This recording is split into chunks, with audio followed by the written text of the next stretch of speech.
Hey y'all, hey, it is Michelle with Brilliant Quest. Today, I want to talk to you about something that I have been working on like for the last week or so. It's all about this book called Clear Thinking by Shane Parrish. I'm going to put the link in the description, and hopefully, by the time I get through talking with you about my notes and some insights, I'm going to hope that you will run, not walk, to go get this book. Okay, let me just do a little background. I have been a member of Shane Parrish's website or whatever for about the last almost going on 5 years. And he is all about teaching you how to think better, make clear decisions. And Shane, if you ever watch this, I'm gonna need you to go on and open up the decision-making class. I've been on the wait list for years. Come on, dude. But anyway, he finally came out with a book a couple of months ago, and I did the pre-order. And at the time, I tried to listen to a little bit, and I was just doing stuff. I had deadlines for a book I was writing, just different little things going on. And I was like, I really want to get into this, but I can't really focus on it. And I made it through actually, like, I'll say about the first section, which is the section that I want to talk to you about today. But this last week, now, y'all, I recently had my birthday and I was all excited, just doing the most. And I had come down with something that just didn't want to let me go. And I got excited. I went outside, I did a whole bunch of things. And not only after I did that, did I get, it tried me again. But also, I had like a blood vessel in this eye and it was red for a while. So I'm just really happy to be here and everything. But during that week when I was trying to recover, recuperate and make sure that I took my time to the road to healing, I picked up this book. And this book is not a long read. It is, actually, if you get it in audio, which I did, it's a little over 5 hours, which is not long at all. You can do it in a day. But it was me marinating on it and taking notes and really getting into what he was saying. And y'all, I'm going to tell you, Shane tricked me. He named this book Clear Thinking. Now you're going to see me look off to the different sides because I got some notes because I want to make sure I give you the good and not stumble over it. But the actual book is named Clear Thinking. And the subtitle is Turning Extraordinary Moments into Extraordinary Results. Now, that's a tame, like, oh, okay, we can get this. And I'm thinking, okay, I'm going to go a little bit higher in understanding how to work my rationale, my reasoning, maybe even do a little bit with learning how to deal with my reactions. But baby, Shane was like, okay, what we're not going to do today is mamby-pamby. We about to go real deep. So I opened the book, and this time, you know how sometimes a book is living water for you, and you know that this was the exact time you were supposed to get into this material because it activates so much and you get so many downloads and so much stuff. But anyway, so even in the introduction, I was getting bing, bing, bing. I was getting all these, insights. So I made copious notes. And I want to focus today on the section where he talks about the ego. And he talks about this just in the first part. Now, the way this book is structured is really tight. So you can do a lot. You have the introduction, and then you have 4 parts. And then in each one of the parts, what I like about it is he'll do it like, if you're in part 1, it's 1 point something, 1.1.2, whatever. And I'm going to tell you a little bit from the introduction and set this up for y'all. And then everything goes down in section 1.3 and 4. Actually, 1.3. I'm gonna keep it there because I got a lot to say. But just trust me. All right, let's get into it. So one of the things that I liked when he started the book off, even in the introduction, so don't skip the introduction, he has this little breakdown of where he talks about positioning. And that's going to be a theme throughout the book. And I like how he starts it off and then he builds it up and then brings it back to where he started it off. I'll just say that about that. This is a point that I do want to say about the positioning. Now, he says time is the friend to someone who is properly positioned and the enemy to someone who is poorly positioned. Seems obvious, right? But this is the part that I really like about that he helped me to, refocus on. And this is what he went on to say. He said, poorly positioned means you have limited options. Instead of having many ways to operate, you're reduced to one. And here's the kicker. And that one must be the exact one. And like I said, it spoke to me because I was like, there are some situations right now where limited options and I gotta hit a hole in one on a course I've never seen before. And it's not fun. Just saying. So I was like, oh, we in for something. I was like, Shane, trying to come hard early. Yes, he is. Yes, he is. So in part 1, now, it's something when the subhead makes you pause and rewind or reread. Like, did he just say what I thought he said? Yes, he did. Part 1 is called The Enemies of Clear Thinking. But it's the subhead that gets you. Do you know the subhead says? It says, your unconscious is smarter, faster, and more powerful than you. And I know this, but I'm okay, just come straight with it. Okay, brutal. And so then what he does is he does a wonderful thing. You can tell this man is really about thinking effectively and efficiently and in a way that you can understand, because he employs chunking. And chunking is when you take a whole bunch of stuff and you chunk it down into manageable bits so that you can understand it, and therefore help other people understand it. And he takes a whole bunch of stuff and chunks it down into 4 parts.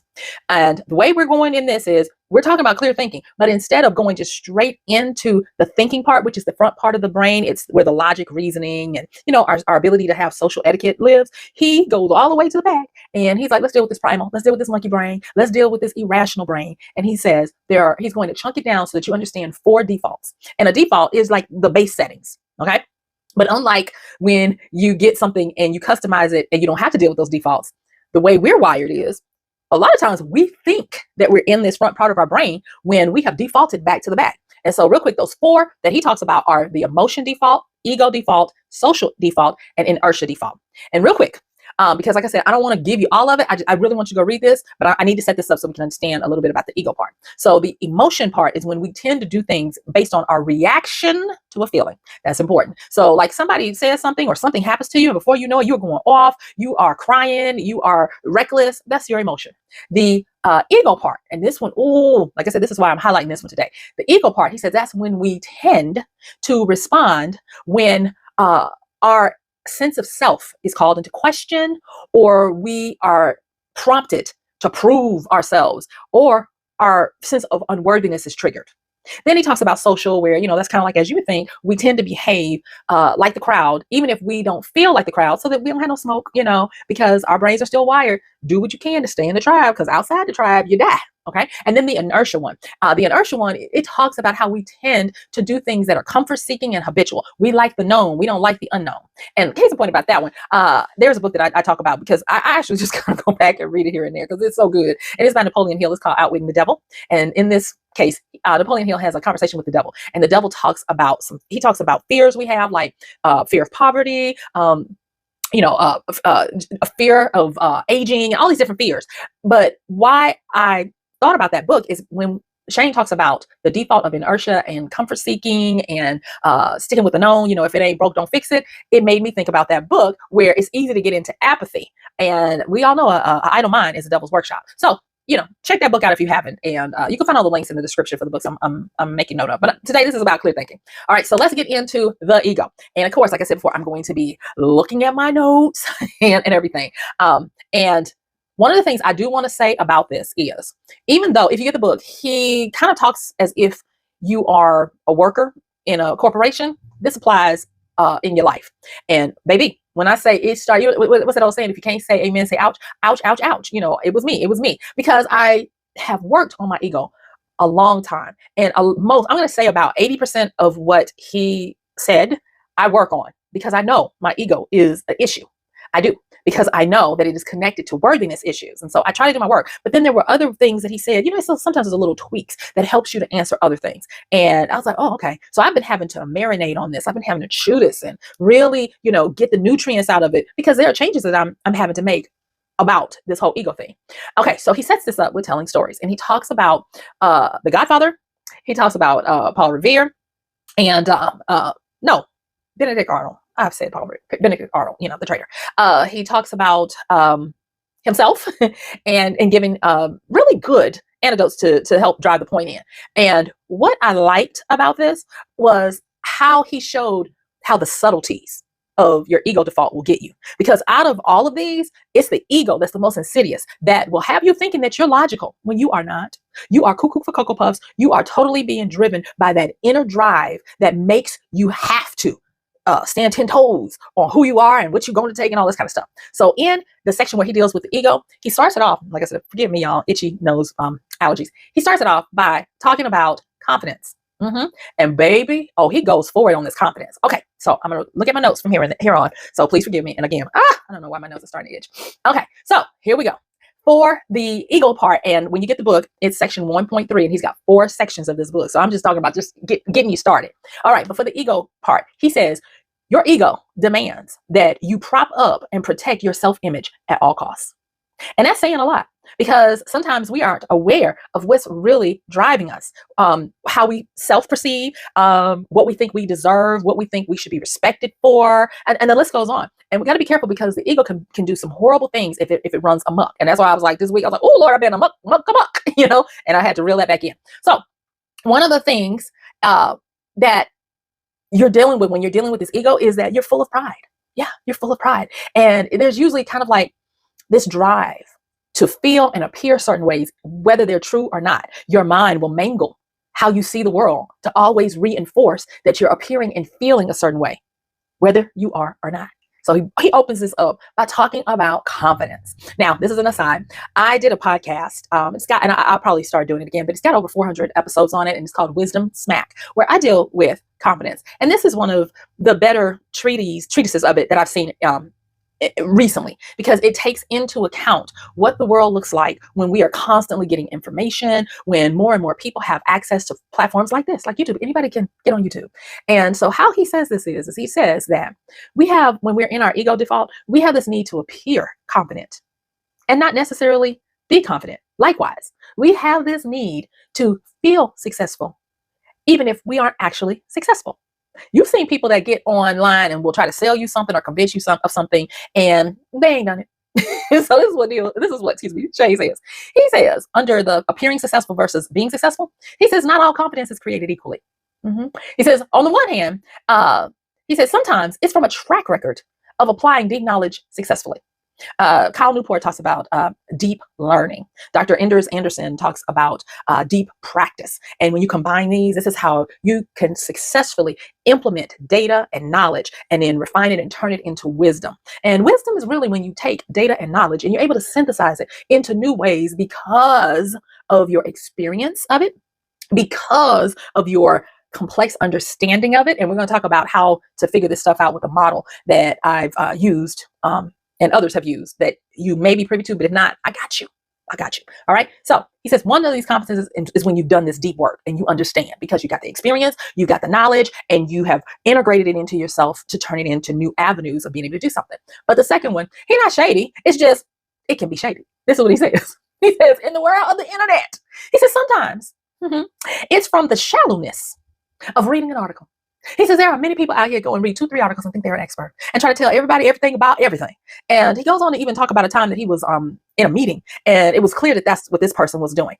And he talks about when you have a shallow understanding, you misinterpret complex things as being simple.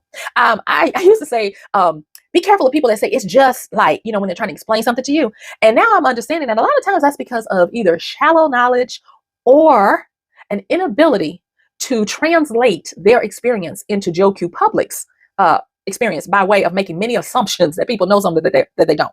So this really hit with me because I put in I think I called it I was wrong. Yeah. Where I because like I said before, I don't have any problems telling anyone. I constantly work on my sense of worthiness, and I work on it because it leads to perfectionism. And sometimes you just got to be able to get something done. But that's not all the time. You know how people talk about MVPs, meaning most minimum viable product, not most valuable player, but minimum viable product to get something out. But is that all the time? Do you always have to do something raggedy? Does it always need to be shallow? Should you spend the time of launching it and then making it continuously better? He delves a little bit into that, and he talks about how the more experience you get, the better your confidence is, and how the internet has fooled and even stolen from us the need for experience, because we have so much knowledge that we can go and siphon off other people's experience to make ourselves look like experts. This is one of the things that I have been crippled with sometimes, and that is I can't say anything until I have a lot of experience. Well, yes and no and yes. If you are prone to defaults of ego, like I notice I have been, yeah, you do need to get some experience. But you then need to pull the trigger too. So hearing how he navigated through that section was good for me, because it let me know that no, I don't have to just do stuff raggedy, but I do have to get the experience and share it. So that was one of the big ones. Okay, I have 3 more big ones. So thank y'all for sticking with me this far, because this will change your life. It will help your relationships, your work situations, how you produce, what you do for your legacy, how you deal with your kids and your spouse, your family, and everything. All right. So the next part, he goes on to talk about, how he's talking about there are 2 types of confidence, one that's earned and one that's not earned. And then he talks about how he says the ego will um, prompt you to just go with unearned knowledge, it's reckless confidence, because remember, the ego wants to prop you up and make you in a good light no matter the cost, which means that you can't ever let them see you slipping. You can't, admit to mistakes. You can't be wrong, those kinds of things. And so, because you have this need to be perfect, you have this need to feed this grandiose idea of yourself, you get to the point where you're just grabbing stuff willy-nilly, not really understanding it or processing it, so that you can look puffed up and you can look like you're knowledgeable, you're well read, you're well educated, and all this kind of stuff. And people can be well educated without going to school, but don't fall into this shallowness of this unearned confidence. Okay, that's the first one that he made that I really wanted to stress. The next one is, he talks about how when we're driven by the ego, we end up doing dastardly things. And in this part of the book, he brings in The Godfather. Now, gravely, I finally watched The Godfather a few years ago so that I could understand all these Godfather references. And this one, he talked about 3 different characters, and he talked about their confidence levels and what drove them, and what was the aftermath of it. And in this part, he says that the ego will get you to latch on to unearned knowledge, and then you'll start to become reckless in your confidence to the point of arrogance, and it'll cause you to want to take shortcuts. And this is the thing. He says the ego tempts us to make us think that we're more than we are. That's where the arrogance comes in. And it will turn this overconfidence into arrogance that will lead to detrimental ends or outcomes. All right. He says you have to learn to resist the unearned confidence at all costs. And it's hard. So he tells you some things. He says, don't be fooled by shallow understandings of knowledge in a situation. He says, and of course, it sounds obvious, but put in these terms, it's kind of an aha to get us back on the right path. And he says things like, learn to process this knowledge that you get through experience and adding more knowledge by true experts. Okay, this is the part. When your ego is in full effect, the last thing you want to do is humble yourself to go and seek out what do experts who have a proven track record of experience say, so that you can truly understand what's being said. On the internet, the funniest thing is a lie can reach the ends of the earth in seconds. The truth will take the slow boat to China. And it is true. You have to go work for knowledge. You have to work for truth.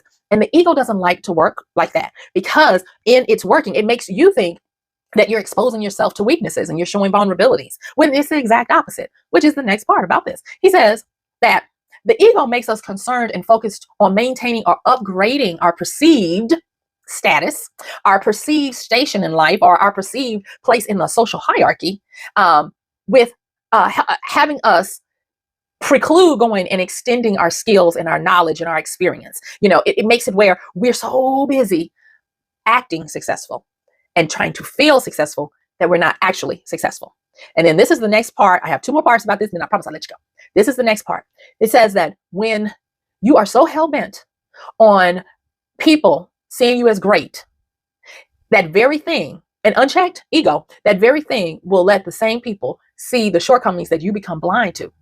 And this is where he talks about the betrayal of oh dear, y'all, I forgot his name and I just said it, from back in the day. The British are coming. That was Paul Revere. He was a hero. The other one, it'll come back to me, y'all. And I'm not cutting this out so you can see how sometimes it just goes. Oof, that's why I have to have notes. But anyway, he talks about Benedict Arnold. Thank you. I knew it would come back. Thank you. He talks about how Benedict Arnold basically got pimped out here in these streets because he was so mad that people were not giving him his due respect, that people were not seeing him the way he saw himself. He was mad that he said younger officers were getting promoted, and he was already up there like a military governor, but he wanted all the shine without doing all the work. Unearned confidence. So much so that enemy sympathizers for England got with him and pumped him up, and thus we know the fallout. He betrayed his country. So yeah, it can be that bad. And this is where ego goes awry. So ego can cause you to betray. If you're in relationships or even at work, when you don't feel like you're appreciated, or you feel like you're underappreciated, misunderstood because that ego is requiring it, you slack off. You stop putting in the effort. It can lead to somebody getting killed, death, stealing, all the bad things. And that's when he was talking about what happened in The Godfather because of unchecked egos, which I thought was really good. And so here's the next part that I really wanted to share with y'all. And the reason why I'm taking time to make this video, because I'm gonna tell you, I've been trying to make this video today and everything been going on.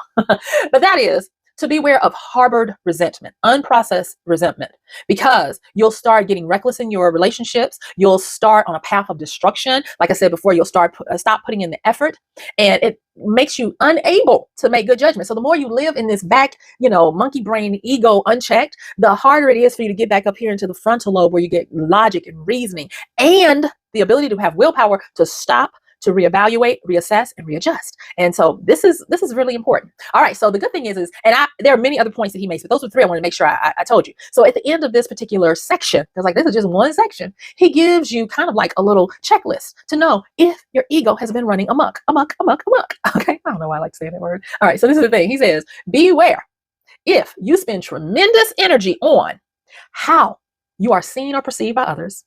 If your pride is easily or often wounded, you're hypersensitive about it. If he had to get this one in one more time. He said, if you are reading an article on a subject and thinking you're an expert, he says, you have shallow understanding.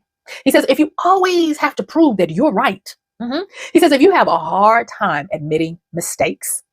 If you find yourself envious of others, like, why can't I get the shine like they get the shine? I'm just as good, falling into those comparisons. And then this one, he says, if you don't feel like you're given the recognition you deserve. And so those are the checkpoints. And I want to ask you, are you falling into ego default more often than you realized?